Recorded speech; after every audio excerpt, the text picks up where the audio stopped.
My own son looked me in the eye and said, "You're done, old man. Go find another place to die." I didn't yell. I didn't beg. I just packed my bags and walked out of the house I built with my bare hands. 3 days later, I was sitting in a lawyer's office realizing my late wife had seen this betrayal coming and left a plan that would change everything. You think you've seen revenge? You haven't heard this story yet. Subscribe and tell me where you're watching from, because what happened next turned grief into power. 2 months before my son told me to get out of my own house, I buried my wife under an oak tree that still bends with the Mississippi wind. Evelyn was the kind of woman who made silence feel like prayer. Even after 40 years of marriage, her laughter still had the power to soften my temper. When she died, the house changed. The light dimmed, the walls seemed smaller, and every clock ticked louder than before. I spent the first week walking through rooms that still smelled like her cooking oil and lavender lotion, touching the back of her favorite chair just to remind myself it was real. The day of the funeral, the whole church showed up. Men from the choir wore dark suits that didn't fit right, and the women fanned themselves with folded programs printed with Evelyn's smiling face. Pastor Grant spoke about grace and perseverance, but his words slid past me like rain on glass. I remember staring at her casket thinking that no sermon could teach me how to live in a house where her voice no longer echoed. That's when Malcolm appeared, sharp suit-polished shoes, looking like he'd stepped out of one of those glossy bank commercials. He hugged me with one arm and said, "You holding up, Pop?" The tone was casual, too casual for a man standing over his mother's grave. He set down a bouquet of lilies that still had the price tag on them. My daughter-in-law Clarice stood a few feet behind him, sunglasses big enough to hide any expression. When she reached for my hand, her fingers were cold. After the service, people came up to say the same things. "She's in a better place." "Stay strong." Deacon Harris. "The Lord doesn't make mistakes." I nodded, thanked them, even managed a polite smile. That's what Evelyn would have wanted. Malcolm offered to drive me home. On the way, he talked about work, about promotions and stock options, like the world hadn't just stopped spinning for me. I tried to listen, but every sentence sounded like background noise in a movie I no longer cared to watch. When we got back, he followed me inside. The living room still had her sewing basket open, a thread of red yarn hanging over the edge. Malcolm looked around and said, "Dad, this place is too big for you alone. You know that, right?" I told him it was fine, that the house kept me busy, that fixing things helped me think. He gave me that practiced smile of his, the one he used when selling something at work. "You don't need to be fixing things, Dad. You need peace. Maybe somewhere closer to people your own age." I wanted to believe he was worried about me, but there was something in his voice, a rhythm that didn't sound like love. Clarice joined us a moment later, pretending to dust the mantel. "It's just concern, Daddy Harris," she said softly. "We don't want you feeling isolated." Her perfume was heavy, expensive, the kind that lingers long after the person leaves the room. I noticed the way her eyes scanned the framed photos on the wall, not with nostalgia, but calculation. The days after the funeral blurred together. Church members brought casseroles. Neighbors dropped by with pies, and every night I sat on the porch listening to the cicadas sing, like they were filling the space Evelyn left behind. Malcolm called every few days. "You eating okay? Need me to handle the bills? You sure about living alone out there?" I told him I was fine. Each time he'd pause before saying, "Just thinking about what's best for you, Pop." One Saturday morning he showed up unannounced with a folder in his hand and that same polished smile. "Dad, I've been looking into a retirement community, St. Jude's over in Biloxi. Real nice place. Folks from church know people there." I didn't even open the brochure. I just stared at the coffee he'd brought, still hot in a paper cup. "Your mama's still warm in the ground, and you're already talking about moving me out," I said quietly. He chuckled, trying to brush it off. "I'm just saying you deserve comfort." But there was a flicker in his eyes, a spark of impatience he couldn't hide. That night I sat in Evelyn's old chair and talked to her photo. "You'd know what to say," I whispered. "You always did." The house creaked like it was listening. I told myself Malcolm meant well, that grief made people act strange. But deep down, something felt off. A week later, Clarice invited me to dinner at their new townhouse in Jackson. The table looked like something out of a lifestyle magazine: crystal glasses, folded linen napkins, not a thing out of place. Malcolm poured me a glass of wine and said, "Pop, we need to talk about the house. It's too much for you to handle, and Clarice and I were thinking maybe we could help." He paused for effect. "We could move in, take care of things, make sure it stays in the family." I set the glass down carefully. "You mean you want to move into my house while I find someplace else?" His face tightened just a fraction, but I caught it. Clarice smiled like she was soothing a child. "You'd be free, Daddy Harris. You wouldn't have to worry about maintenance property taxes." Her words faded as I looked at them both. My wife had spent her life turning that house into a home. Every scratch on the floor, every dent in the kitchen table had a story behind it. And now my son, my only child, wanted to turn it into an investment. I smiled politely, stood up, and said, "I'll think about it." Driving home that night, I realized I hadn't seen one picture of Evelyn in their house. Not one. There were framed photos of vacations, promotions, even their dog, but no trace of the woman who raised Malcolm to be the man he used to be. Over the next few weeks, the pressure grew. Malcolm called more often, sometimes twice a day. "Pop, don't be stubborn. It's what Mom would have wanted. You can't manage all that square footage." Each call chipped away at something inside me. I'd always taught him to respect family, to honor his elders. He'd grown up in that church reading verses about humility and service. Somewhere along the way, he learned a different scripture, the one written in dollar signs. The final straw came when I caught him in my garage one afternoon, pretending to help fix the lawnmower. I asked what he was looking for, and he said, "Just some old paperwork Mom mentioned. Tax stuff. But Evelyn never handled the taxes. I did."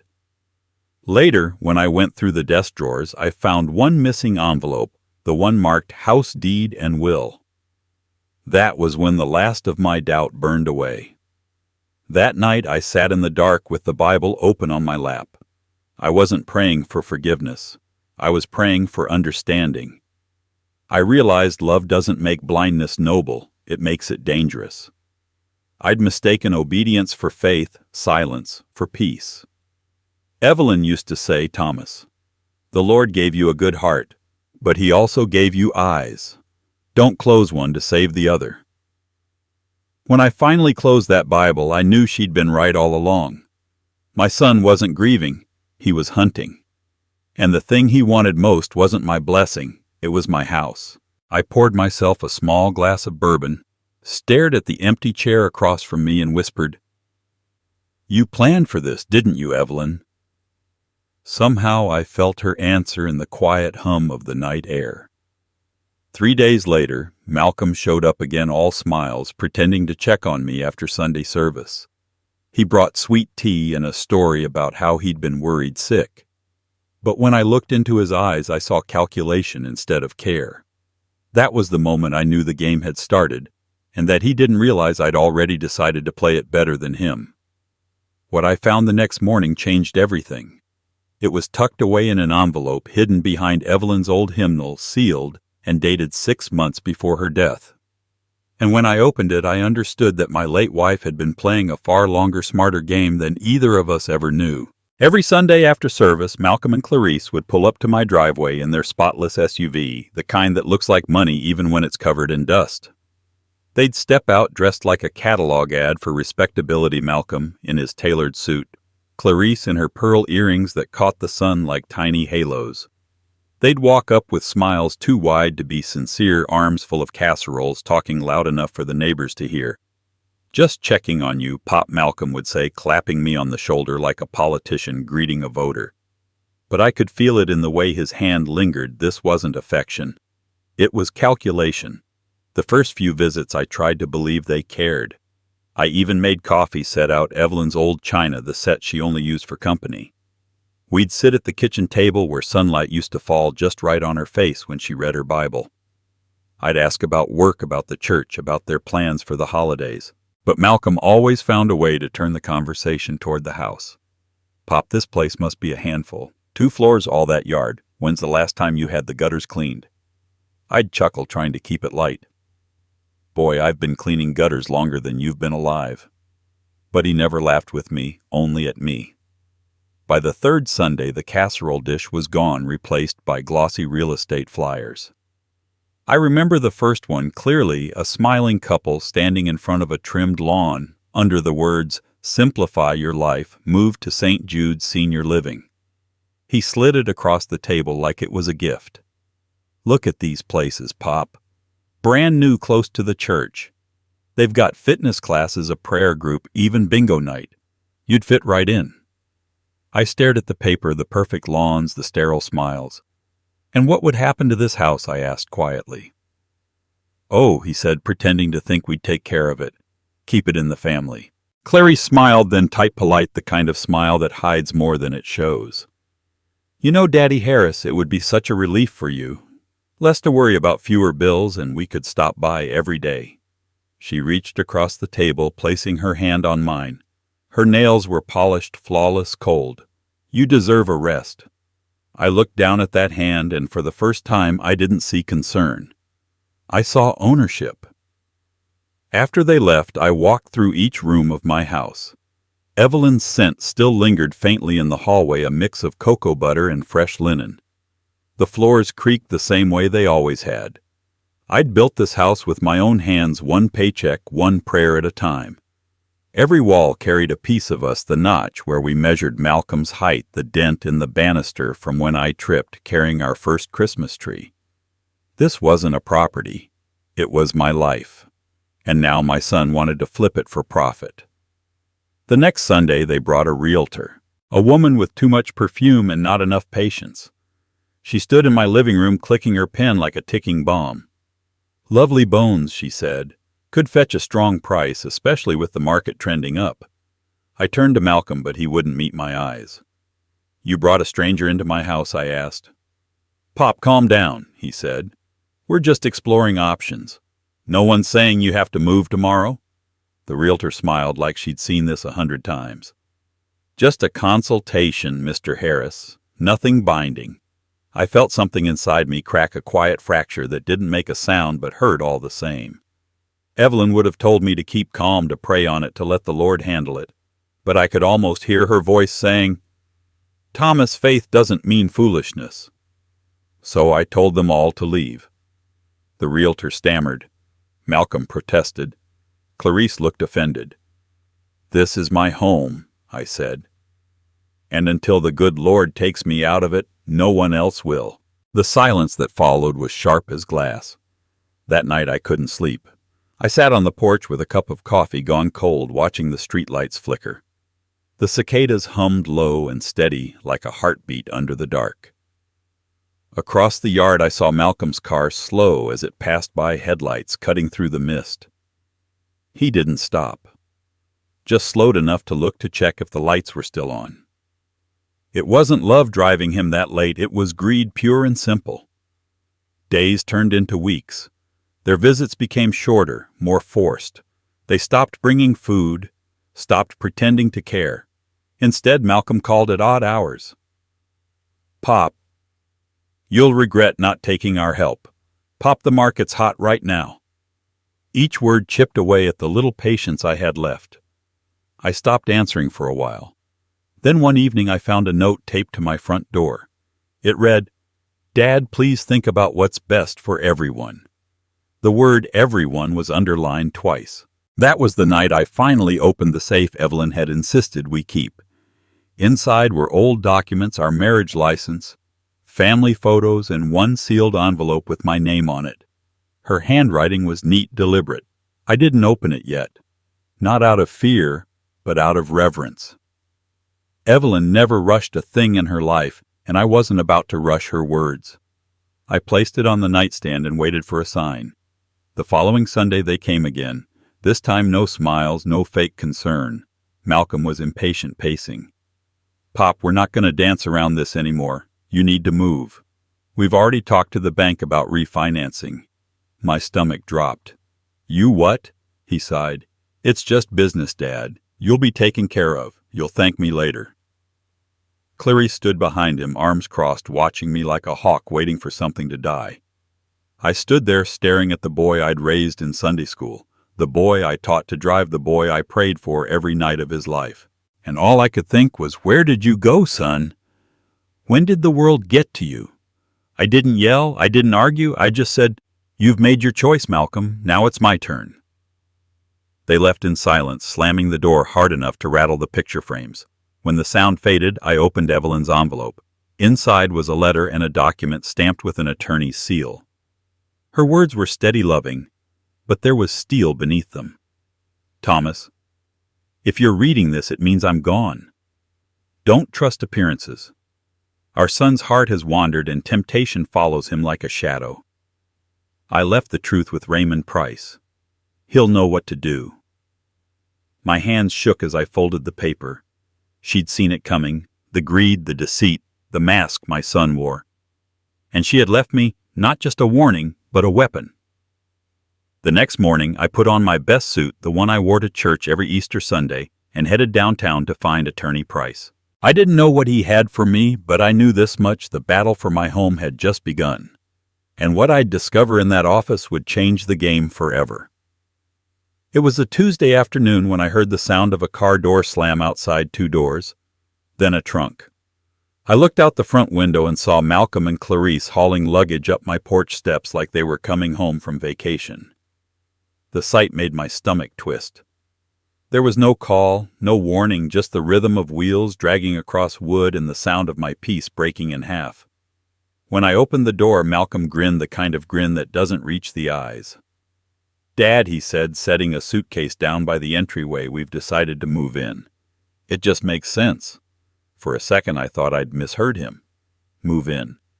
I blinked, trying to gather words that refused to come. Clarice brushed past me like the place already belonged to her, setting her purse on Evelyn's table, the one my wife used to polish every Sunday before church. "We've got plans," she said, her tone sharp with ownership. "Malcolm thought it'd be easier for all of us.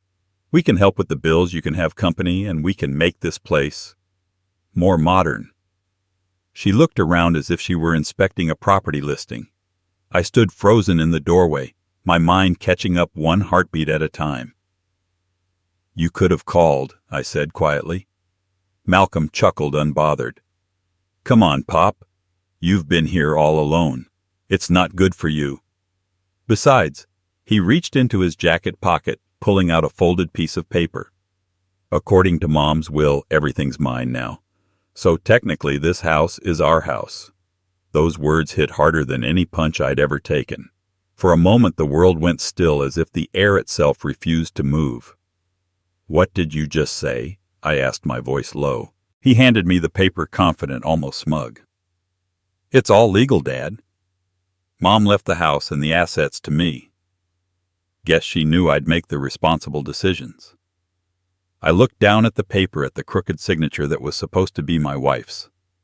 But Evelyn's handwriting had always been elegant, steady, a teacher's script. This one looked hurried, uneven, forged. My fingers trembled, not from weakness, but from fury, rising slow and deep, like a storm forming on the horizon. "You forged your mother's name," I said. "This is garbage." Clarice's voice cut in, cold and careful. "Watch what you're accusing us of, Daddy Harris. We're trying to help you. No one wants to see you struggle." She turned toward Malcolm, her smile a blade. "Honey, why don't you take your dad's things upstairs? He can stay in the small room." I felt the blood rush to my face. The small room. Evelyn's sewing room. My wife's sanctuary. The one place in the house that still smelled like her perfume and peppermint tea. "You're not moving into my house," I said. My voice came out calm, but my hands were shaking. Malcolm tilted his head, amusement flickering in his eyes. "Dad, you're tired. Don't make this harder than it needs to be. You raised me to be practical, right?" "Well, I'm being practical." He started up the stairs with his suitcase, but I stepped in front of him. "Leave," I said. "Now." For the first time, he dropped the fake politeness. "You don't get to tell me what to do anymore," he snapped. "You're the one who can't handle things alone. You can't even drive at night, for God's sake. This house needs someone who knows how to manage it." Clarice crossed her arms. "And if you're not comfortable, we can always look into senior care. A nice place with nurses' activities." Her voice trailed off because she could see it in my eyes. I was done being polite. I pointed toward the door. Out. But they didn't move. Malcolm stared at me, his jaw set. For a long moment we stood there, two men in the same bloodline facing off in a house that suddenly felt too small for both of us. Finally he shrugged as if it were all a game. "Fine," he said. "You'll change your mind. When the bills pile up, when you can't mow that big yard anymore, you'll call. And when you do, I'll remember this moment." He turned and walked out. Clarice followed, but not before giving me one last look, a mix of triumph and pity. When the door shut behind them, the silence pressed against my chest until I could barely breathe. I sank into Evelyn's chair, the one by the window, and stared at the paper still crumpled in my hand. My eyes blurred, but I didn't cry. Not yet. I was too stunned for tears. The sun dipped behind the trees and the shadows in the house grew long. Every creak in the floorboards felt like Evelyn's voice asking Thomas, "What are you going to do about this?" I thought about calling the police, calling the lawyer, calling someone. Anyone but shame kept my fingers still. My own son. My only son. The boy I'd baptized at 9 years old now saw me as an obstacle, not a father. That night I couldn't sleep. I sat at the kitchen table staring at Evelyn's photo. "You'd have known what to do," I whispered. "You always did." The refrigerator hummed in the background. The clock ticked on the wall, and the house for the first time didn't feel like mine. The next morning I found tire marks on the driveway and a moving truck parked at the end of the street. I didn't have to ask who it was for. They were back by noon, arms full of boxes, faces set with determination. "We're done talking about this," Malcolm said. "You can stay here if you want, but we're moving in."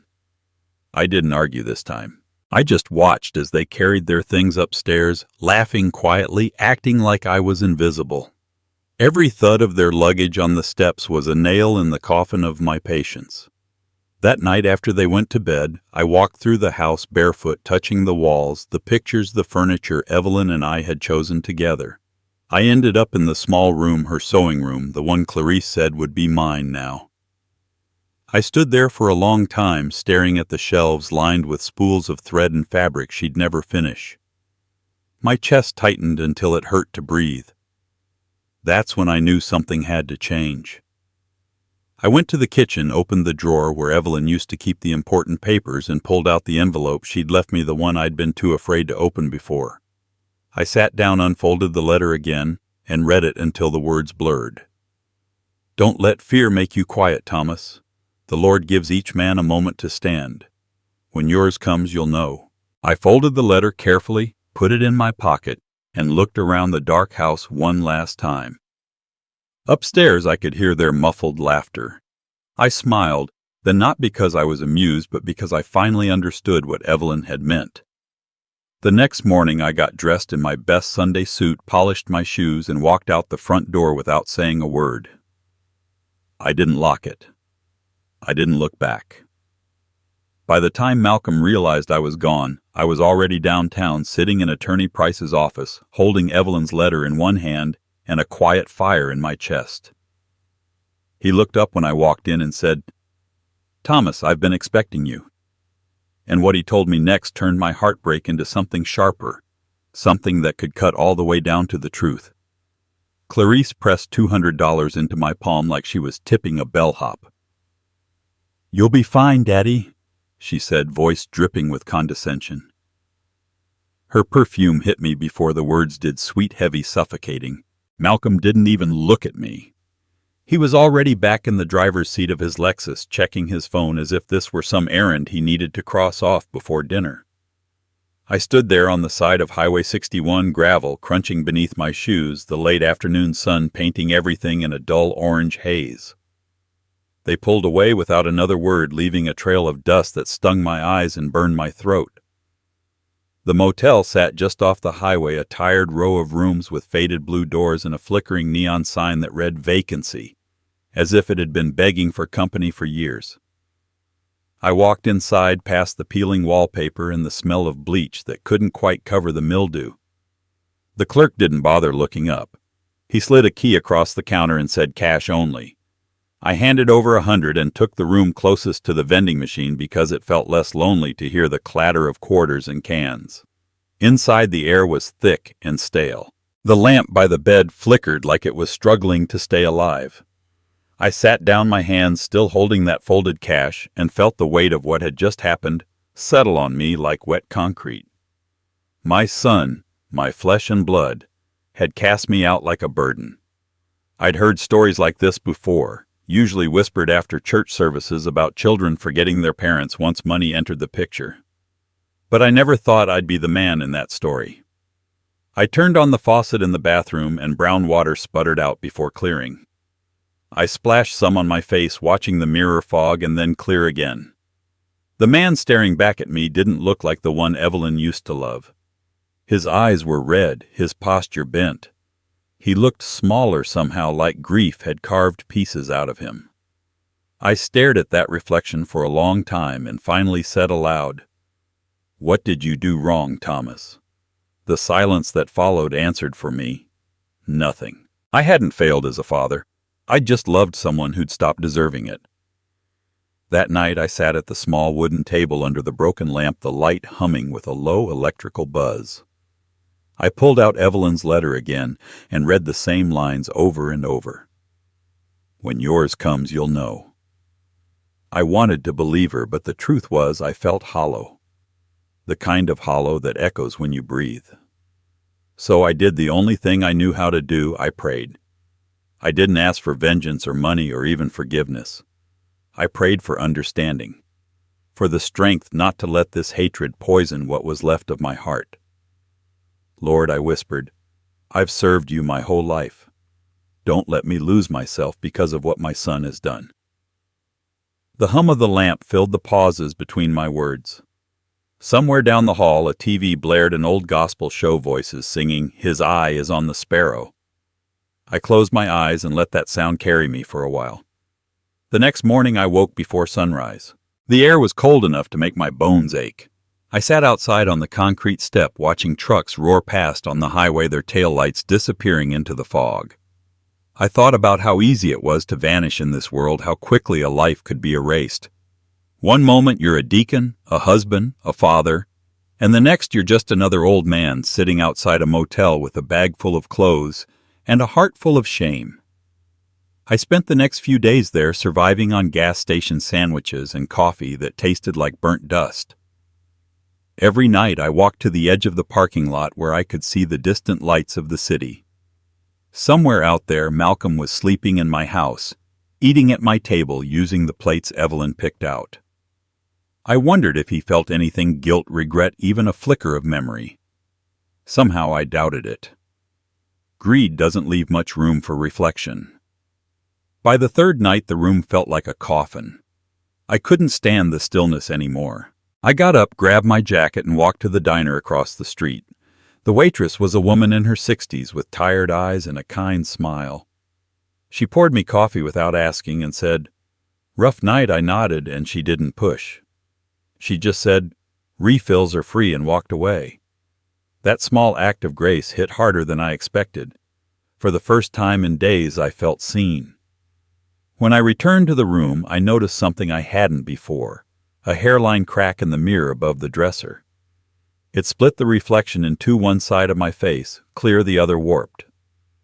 I stared at it, realizing that was me now, half the man I used to be, half the man I was trying not to become. I sat down on the bed and laughed low and bitter. Evelyn used to say mirrors show what you already know. Maybe she was right. On the fourth day, I decided to call Attorney Price. The number was written on the back of Evelyn's letter. My hands shook as I dialed. When his secretary picked up, I said, "Tell him Thomas Harris is ready to talk." There was a pause. Then she said, "He's been expecting your call." After hanging up, I looked around the motel room one last time. The stained carpet, the humming lamp, the half-empty vending machine outside. It had been my exile, my wilderness, and maybe that's what I needed.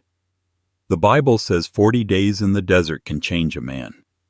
I'd only been here 4, but it felt like a lifetime. Before I left, I slipped the remaining $100 under the pillow. Maybe the next soul who ended up in that room would need it more than I did. I stepped outside, the morning sun hitting my face, and for the first time since Evelyn's funeral, I felt something close to peace. As I stood there, the sound of a church bell carried from somewhere far down the road. It rang clear and steady like a promise.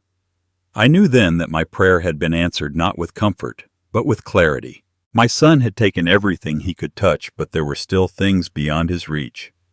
My faith, my dignity, my will. I walked toward the bus stop, my reflection in the diner window catching just for a second. The man I saw there wasn't broken anymore. He was waiting quiet, but ready. I knew where I had to go next, and what I was about to learn from Attorney Price would turn my quiet clarity into something far stronger, something that no amount of greed could ever silence. The morning I took the bus downtown, the sky was heavy with gray clouds, the kind that hang low enough to feel like judgment. The bus rumbled down Highway 61 past fields still slick with dew, past the gas station, where I'd been buying coffee the last few mornings.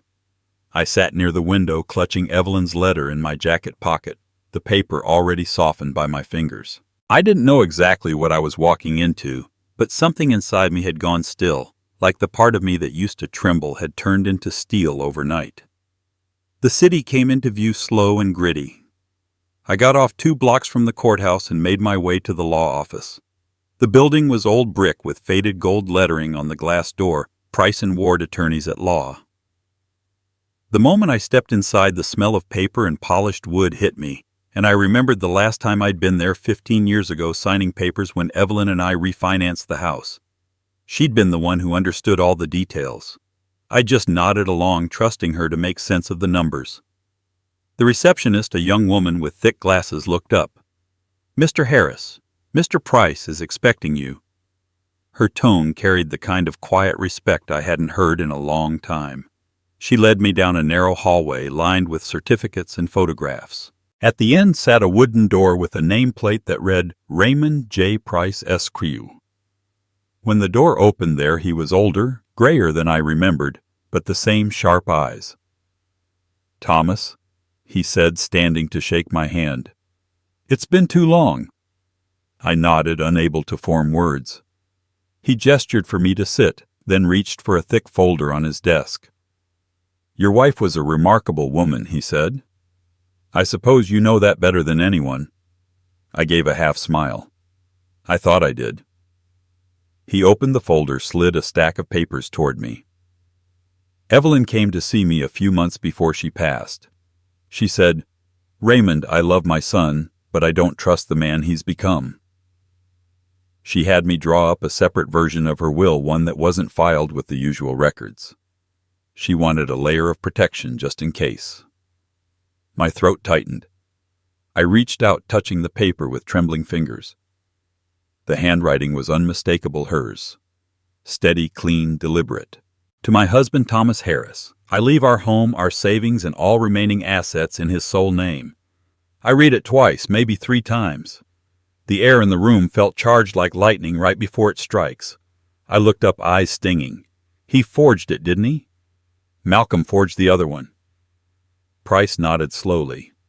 "Yes. He used an old draft, altered it, and submitted it through an online notary. Sloppy work, but dangerous enough if we hadn't caught it." I sat back, the truth washing over me like cold rain. All that talk about Mom's will suddenly made sense. My own son had faked the hand of the woman who raised him. It wasn't just betrayal, it was desecration. Price kept speaking, his voice steady but firm. "Evelyn predicted this might happen. She left me explicit instructions if Malcolm ever tried to manipulate or pressure you, I was to intervene. I've already filed the correct version with the court. You are without question the legal owner of your home and the full estate." The words didn't hit me all at once. They sank in piece by piece until something inside me finally loosened. My shoulders dropped. My jaw unclenched. For the first time in months, I could breathe without it hurting. Price poured me a cup of coffee from the pot on his desk. She wanted you protected, Thomas. Said you'd forgive too easily, that you'd try to see the best in him. I stared into the dark surface of the coffee, watching it ripple with each tremor in my hand. She was right about that, I said quietly. He gave a small smile. She usually was. We sat in silence for a moment. The ticking of the wall clock filled the space between us. Finally, he slid one last paper toward me, a notarized statement declaring Malcolm's document fraudulent. "We'll have this delivered today," he said. "By tomorrow morning, your son will know exactly where he stands."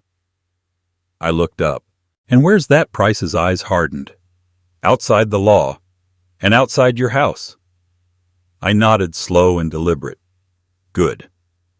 When I left the office, the air felt lighter, but the anger that burned beneath the relief wasn't gone.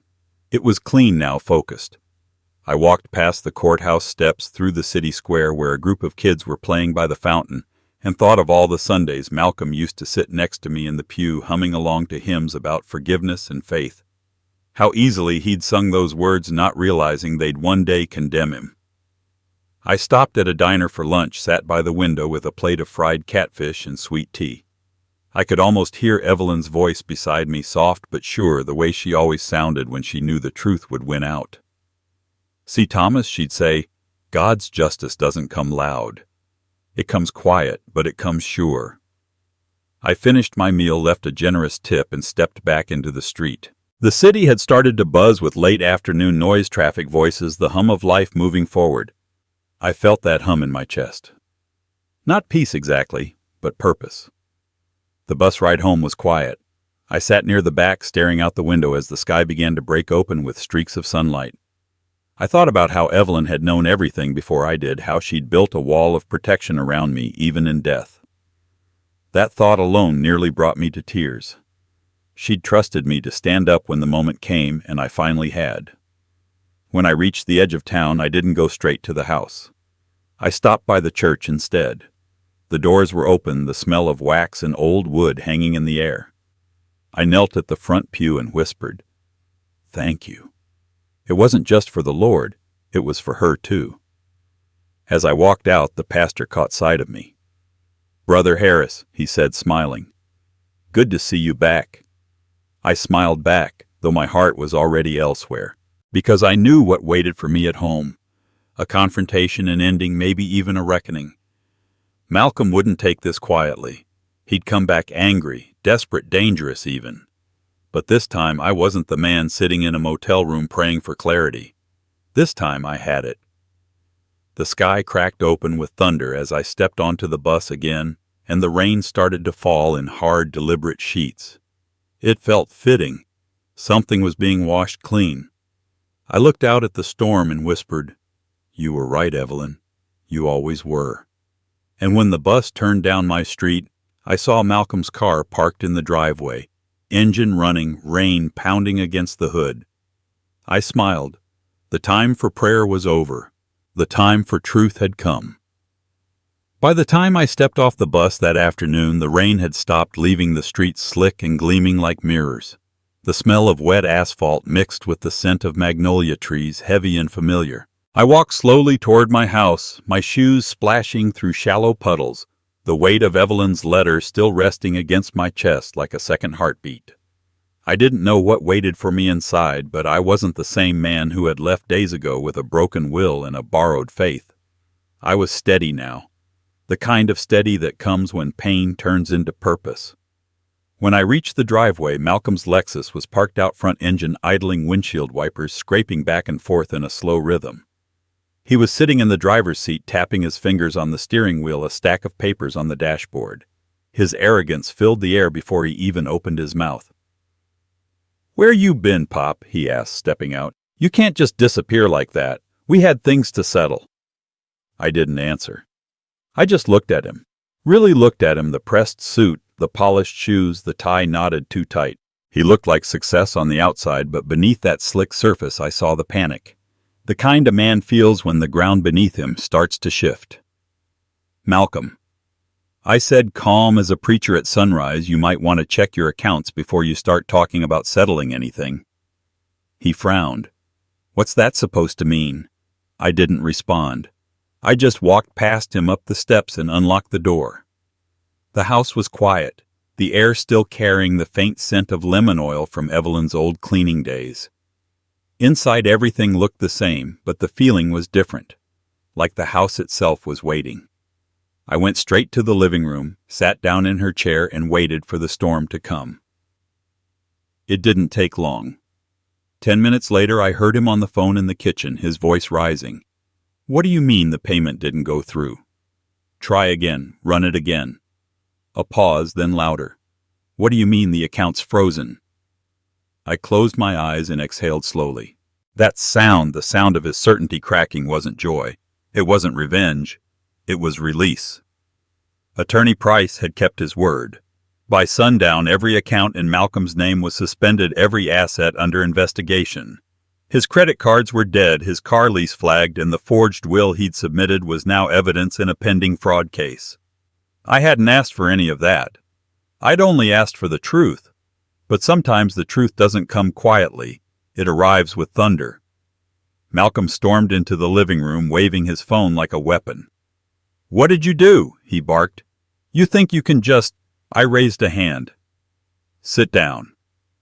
He froze, not because I was loud, but because my voice carried something he hadn't heard from me in years. Authority. I looked at him and said, "You remember when you were 10 years old and I caught you stealing candy from the church store? You cried all night because you thought God would strike you down. I told you then that punishment isn't cruelty, it's correction. Looks like the Lord finally decided you needed a refresher." He stared at me, chest heaving, jaw tight. "You think this is justice? You think taking everything from me makes you right?" I stood slowly, the floor creaking beneath my feet. "You took more than money, son. You took trust. You took peace. You tried to erase your mother's name to feed your own greed. This isn't my doing, it's consequence." He laughed, but there was no humor in it, just bitterness. "You're gonna regret this, old man." "I already did," I said softly. "That's why it's over now." Clarice came down the stairs just then, her face pale, her phone pressed to her ear. "Malcolm, the bank. Our joint account. It's empty. What's happening?" He spun toward her, yelling, "Shut up! Just shut up!" She froze, eyes wide. For a moment I almost pitied her. Almost. Then she turned to me, her voice trembling. "You can't do this. We're family." "No," I said, meeting her gaze. "Family doesn't steal, doesn't lie, doesn't sell out blood for profit. You made your choice when you stood beside him." She looked down, tears forming, and without another word she walked out into the rain, slamming the door behind her. The sound echoed through the house like a gavel. Malcolm stood there for a long moment, shoulders shaking. Then he sat down on the couch, buried his face in his hands, and muttered something I couldn't make out. I wanted to feel anger, but all I felt was exhaustion, the kind that goes deeper than bones. I turned toward the window. The storm outside had picked up again, rain streaking the glass. I thought about Evelyn, about how she used to pray every Sunday for strength, for fairness, for the Lord to keep our son safe from temptation. She must have known he'd answer her in his own time, in his own way. By nightfall, the house was still. I made a pot of coffee and sat at the kitchen table, listening to the rhythm of the rain. Malcolm's car was gone, the driveway empty again. I didn't know where he'd gone, and for once I didn't need to. Some lessons can't be taught at a dinner table, they have to be lived in the wilderness. I took out Evelyn's letter again, the edges now worn soft from being unfolded too many times. I read it slowly, letting her words wrap around me. "Justice doesn't always look kind, Thomas. But kindness without truth is weakness." I smiled through the ache in my chest. "You were right, baby," I whispered. "You always were." That night, for the first time in months, I slept without waking. The house didn't feel haunted anymore. The walls, once heavy with silence, seemed to hum softly as if Evelyn's spirit had settled back into them. I dreamed of her standing on the church steps, sunlight on her face, smiling the way she used to when the choir sang her favorite hymn. When I woke, dawn, light filtered through the curtains. The storm had passed. The world outside glistened clean, as if even the earth had decided to start over. I poured myself a cup of coffee, stood by the window, and watched the sunrise stretch across the yard. It wasn't revenge that filled me. It was balance. The kind of peace that comes when what's crooked is finally made straight. Evelyn used to say that God's justice doesn't shout, it whispers. And that morning in the quiet of my house, I could almost hear her whispering still. But as the sun climbed higher, a sound in the distance caught my attention, the low hum of an engine slowing near my driveway. I set my cup down and stepped closer to the window. The car was unfamiliar, black and sleek, stopping just beyond the mailbox. A man in a suit stepped out, holding a folder under his arm. My heartbeat quickened, not with fear, but curiosity. Whatever this was, it wasn't over yet. And something told me this next part wasn't just about justice. It was about legacy. He showed up just after sunset, when the sky was the color of bruised metal and the crickets had begun their long, restless hymn. His Lexus was gone. He must have sold it or lost it. But the man standing on my porch was barely recognizable as my son. His shirt was wrinkled, his tie crooked, and his face pale under the porch light. He looked older, smaller, stripped of that slick confidence he used to wear like armor. When he saw me through the screen door, his shoulders sagged. "Dad," he said, voice cracking. "Please. I messed up. I didn't open the door right away. I just stood there, one hand on the frame, studying him." The night air carried the smell of wet earth and the faint sweetness of jasmine from Evelyn's garden. For a moment it all felt painfully still, like time was holding its breath, waiting to see what kind of man I'd be next. He stepped closer. "I didn't mean for any of this to happen," he said, words tumbling over themselves. "Clarice left. The bank's threatening to sue. The house I bought." He stopped, catching himself. "Your house. They're calling it fraud." He wiped his face with a trembling hand. "I don't know what to do." The man who had once thrown me out of my own home was now standing on my porch like a beggar, shivering in the same light that had once caught his smug grin. Part of me wanted to reach for him to tell him it would be all right, that I'd fix it like I always used to. But another part of me, the part Evelyn had spoken to in her letter, knew better.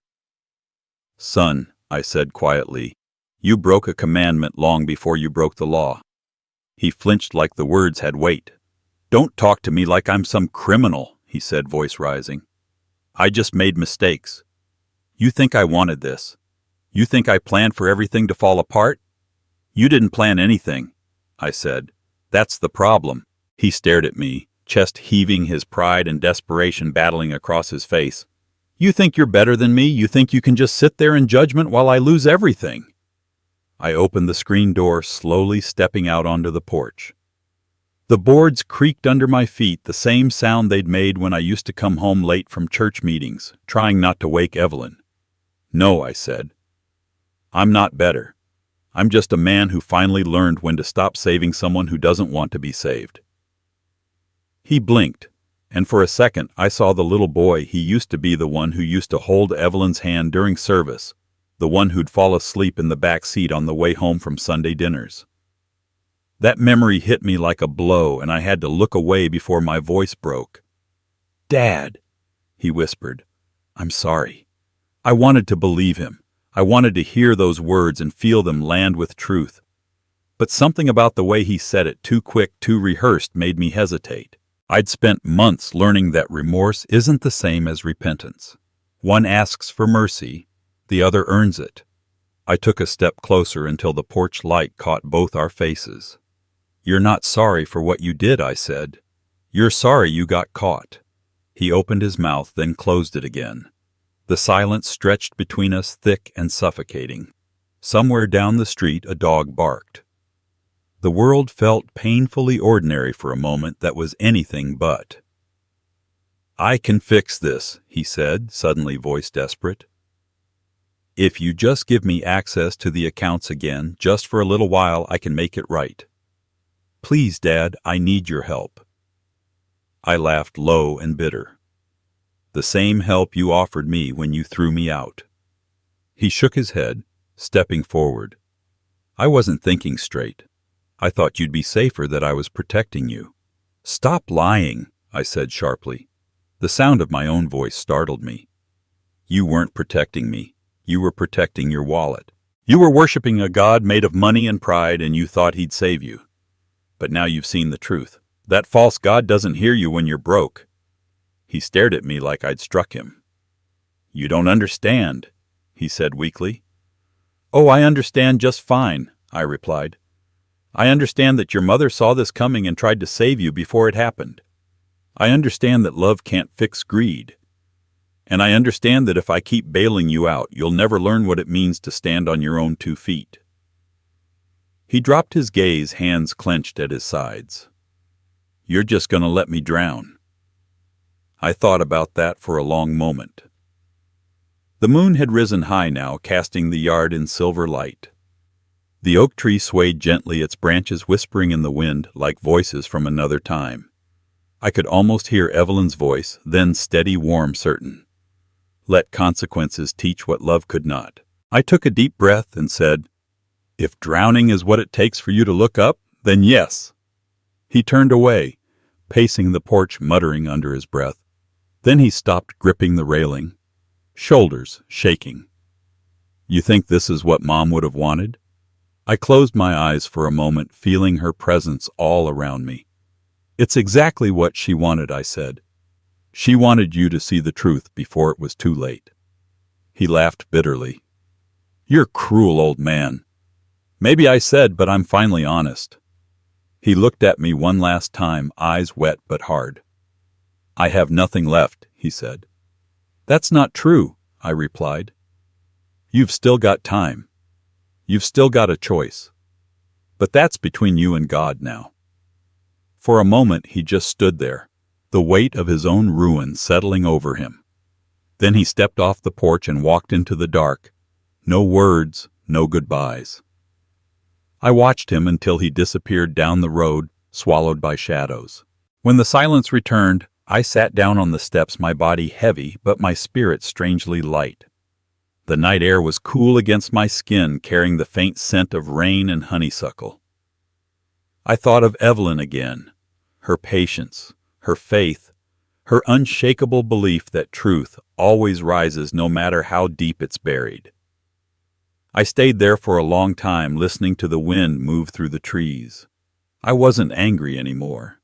I wasn't broken. I just felt resolved. Inside, the clock ticked softly, steady and sure. I knew I'd see Malcolm again someday. Maybe not soon. Maybe not here. But one day, when the weight of his choices caught up to him, he'd find his way back, not to my house, but to the truth. And when that day came, I'd be ready, not with money, not with rescue, but with forgiveness that had finally learned the difference between saving a man and setting him free. The porch light flickered once, then steadied again, casting its glow across the yard.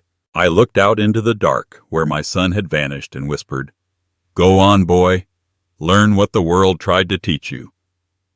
Then I went inside, locked the door, and turned out the light.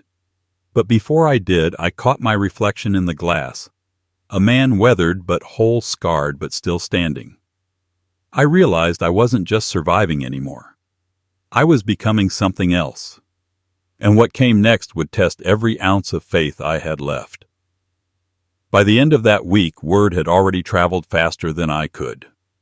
The story moved through the pews, through the barber shop, through the soft hum of porch gossip carried by summer wind. In a town like ours, nothing stayed secret for long. Not betrayal, not justice, and certainly not redemption. People whispered my name in the same breath as Evelyn's, not with pity anymore, but with a kind of quiet respect. On Sunday, when I walked into New Hope Baptist, heads turned. The organist paused mid-hymn, and Sister Louise, who hadn't spoken to anyone without a reason since 1987, stood up and said, "Well, look who the Lord brought home." I smiled politely, tipping my hat, and took my usual seat near the aisle. The wooden pew creaked beneath me, the same sound I'd heard every Sunday for 40 years. But that morning, it didn't sound tired. It sounded alive. After service, folks came up one by one, each with their own version of comfort. Brother Jenkins shook my hand so hard it made my shoulder ache. "You did the right thing, Thomas," he said. "Sometimes doing right don't feel good, but it's still right." Sister Pearl brought me a foil-wrapped loaf of cornbread so fresh it was still warm. "You can't fix everything," she said, pressing it into my hands, "but you sure fixed what mattered." I thanked them all, trying to stay humble, but the truth is, it wasn't pride I felt, it was peace. The kind that settles deep where anger can't reach. For the first time in a long while, I wasn't carrying the weight of what Malcolm had done. I wasn't waiting for the next blow or praying for the storm to pass. The storm had already come and gone, and what it left behind was clarity. Later that day, I sat on my porch as the sun dipped low, painting the sky in streaks of gold and rust. Kids were playing down the street, their laughter spilling through the air like music. Sister Pearl's cornbread sat on the table beside me next to a glass of sweet tea sweating in the heat. Across the road, old Mr. Douglas waved from his rocking chair. "You holdin' up, Brother Harris?" he called out. I smiled. "Better than I have in years." He nodded, rocking slow. "That's the spirit. Ain't no wound the Lord can't turn into a lesson." His words lingered in the air long after he'd gone inside. I thought about that, wounds into lessons. Maybe that's what this whole ordeal had been. Not punishment, not revenge. A lesson carved deep enough to change the shape of a man. The next morning I woke early and went for a walk through the neighborhood. The air was cool, the kind that carries dew and forgiveness in equal measure. I passed by houses I'd helped paint years ago. Fences I'd repaired, porches where Evelyn and I had once sat laughing with friends after Sunday supper. Every step felt like reclaiming a piece of something I'd almost lost: my life, my dignity, my place among my people. At the church, the doors were open. Inside, sunlight poured through the stained glass, casting colors across the pews. I sat alone near the front, the quiet wrapping around me like a familiar coat. "Lord," I whispered, "I don't ask you to fix him. Just help him see what I see now." I realized then that forgiveness doesn't mean letting people keep their sin. It means letting go of the urge to make them pay for it. It means trusting that the same God who lifted me up would deal with Malcolm in his own time, his own way. That's the kind of justice Evelyn believed in, the kind that doesn't shout or strike back, but waits patient and steady until the truth settles in the heart like rain on dry soil. When I left the church, Pastor Grant caught up to me at the steps. "Thomas," he said, "you've been through a fire, brother. But sometimes the fire don't come to burn us down, it comes to burn off what don't belong." I nodded, feeling the truth of it. "Feels like that's exactly what it did." He smiled. "Good. Then let that peace stay with you." That evening the neighborhood gathered for a community supper out on the church lawn. Long tables covered with gingham cloth stretched under the oak trees. The smell of fried catfish, collard greens, and cornbread filled the air. Kids ran barefoot between the chairs, chasing lightning bugs, while the grown folks sang hymns low and easy. I sat among them listening, letting the warmth of their voices fill the spaces in me that had gone cold. A woman I didn't recognize sat beside me, holding a paper plate piled high with food. "I heard what happened with your boy," she said softly. "Takes strength to do what you did. Most parents would have broken." I smiled, shaking my head. Strength had nothing to do with it. Faith did. She nodded, eyes glistening in the twilight. Then maybe that's the same thing. We ate in silence after that, the sound of cicadas blending with gospel humming from a few tables over. I watched the faces of my neighbors, some I'd known for decades, others new to the block, and thought about how community doesn't just survive hardship. It rebuilds around it. They hadn't judged me for Malcolm's sin. They'd stood with me, fed me, reminded me that I wasn't alone. That's what Evelyn would have wanted to see, her people holding each other up when life knocked them down. As the evening wound down, I walked home under a sky full of stars, the kind that only show up after a storm scrubs the heavens clean. The house waited for me, quiet but alive, every window glowing soft in the darkness. Inside, I lit a single candle on the table and sat down with my Bible. The page opened to the same verse I'd marked the night Malcolm threw me out. Be still and know that I am God. I ran my fingers over the words, feeling the power in their simplicity. Stillness doesn't mean weakness. It means certainty, the kind that can't be shaken by fear or fury. I closed the Bible, leaned back in my chair, and looked toward the window. The world outside was calm now, the air sweet with honeysuckle. Somewhere down the road I heard laughter, faint but joyful. Maybe tomorrow I'd join them.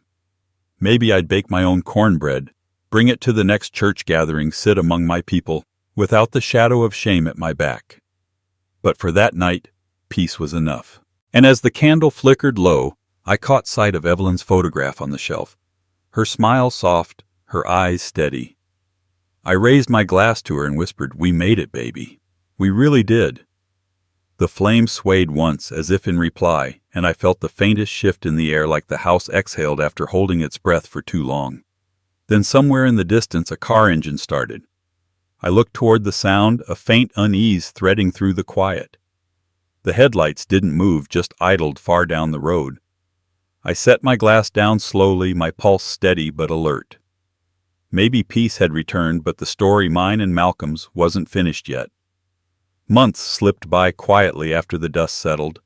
Seasons changed, and with them so did I. The town had gone back to its gentle rhythm.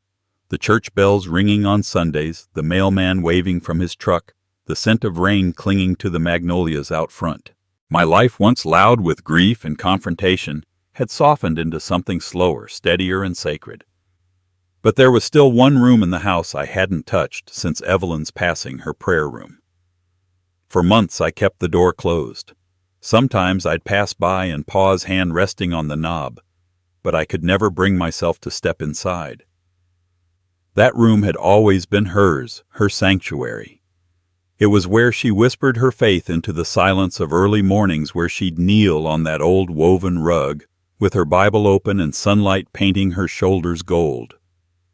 Even after she was gone, it still felt like she was in there mid-prayer, waiting for me to listen. But one morning, as the first light poured through the kitchen window, I felt something shift inside me. A quiet pull, like the Lord himself was saying, "It's time." I walked down the hall, opened the door, and for a moment just stood there, breathing in the stillness. The air carried her, the faint trace of jasmine oil, the echo of her voice humming hymns under her breath. Dust motes danced in the sunlight, and I could almost see her hands again moving gracefully across her worn Bible. The room hadn't changed. The little wooden cross still hung above the window. Her chair sat in the corner cushion, slightly indented where she'd spent hours in prayer. On the small desk was her journal, still open to a page where she'd written, "Even when the heart breaks, God still builds from the pieces." I sat down, ran my fingers over the words, and felt the peace that had taken me so long to find wash over me again. The anger, the betrayal, the shame, all of it had burned away, leaving behind something cleaner, purer. Evelyn's faith had been her art, her way of shaping chaos into beauty. Maybe it was time I did the same. So I cleared the room. I moved her chair against the wall, laid fresh fabric over the desk, and set up a small easel by the window. I hadn't painted in years, not since before she got sick, but I still remembered how it felt to lose myself in color. The first stroke was hesitant, trembling, even like learning to breathe again. But once the brush touched canvas, everything in me came alive. Days turned into weeks. Every morning I'd wake before dawn, make a pot of coffee, and sit in that room until the light changed from pale blue to gold. I painted Evelyn's hands, not her face, not her smile, but her hands. The same hands that had cooked Sunday dinners for half the neighborhood, mended torn clothes, held my son when he was small, and pressed against mine when the world felt too heavy. They were strong hands, but kind. Worn but graceful. I painted them folded in prayer, bathed in the light that came through that same window she used to sit by. It took me a month to finish. When I stepped back and looked at it, something in my chest loosened. I realized it wasn't just a painting, it was forgiveness made visible. Not just for Malcolm, but for myself too. For all the years I'd carried guilt that didn't belong to me. Underneath the painting, I picked up a brush and wrote the words that had become my truth.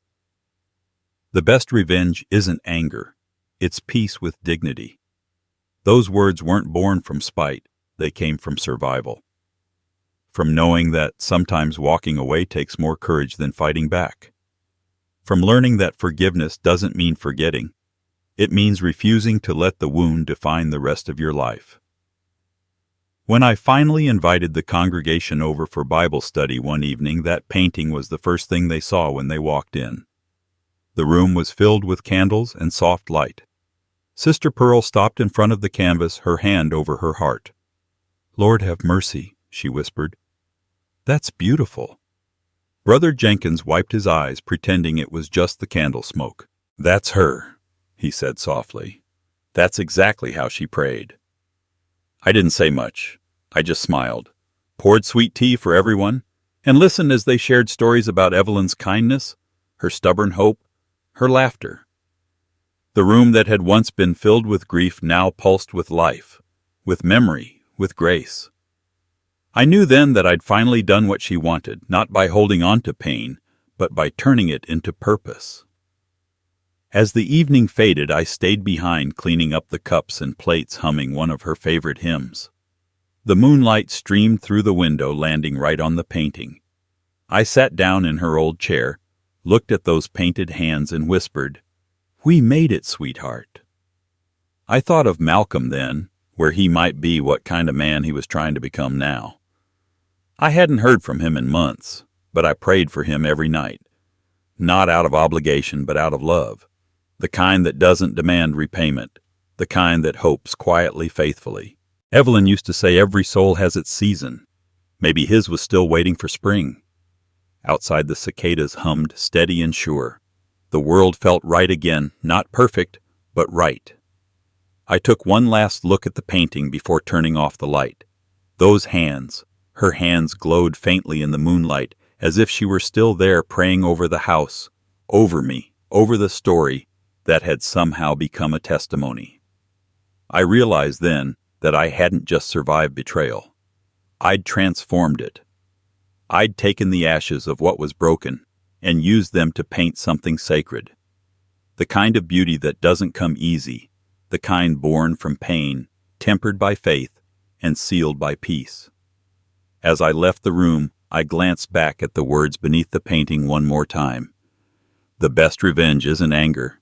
It's peace with dignity. That sentence wasn't just for me anymore. It was for everyone who'd ever been cast aside, betrayed, or forgotten. A reminder that sometimes the most powerful answer isn't to fight fire with fire, but to let the flames reveal what's truly indestructible. And when I turned off the last light, the reflection of the painting lingered in the window, her hands, the words, the glow of quiet faith. Tomorrow, I told myself, I'd start something new. Maybe teach painting at the church. Maybe lead a study on forgiveness. But for that night, I just stood in the doorway, listening to the peace that had finally taken root inside me. It was then that I heard it, the faint crunch of tires on gravel outside, stopping at the end of the driveway. Headlights flickered through the curtains. My breath caught, but I didn't move. Because deep down, I already knew who it was. And this time, I wasn't afraid of what came next. Life has a way of testing us through the people we love most. Sometimes the deepest wounds don't come from strangers, but from family, from the ones we raised, trusted, and prayed for. Yet even betrayal can become a teacher. When we stop letting anger lead and start letting faith guide, we discover a strength that doesn't shout. It stands firm. Thomas's journey reminds us that peace isn't weakness, it's wisdom. True dignity is knowing when to stop fighting battles that don't deserve your soul, and when to let God handle the judgment. Forgiveness doesn't mean forgetting. It means freeing yourself from carrying someone else's sin. If you've ever been hurt by those closest to you, remember this: peace is the loudest form of revenge, and grace is the final word. Let your scars tell stories of growth, not bitterness. Because every ending, no matter how painful, can become the beginning of your testimony. Subscribe for more stories that heal the heart, restore faith, and remind you it's never too late to choose peace over pain.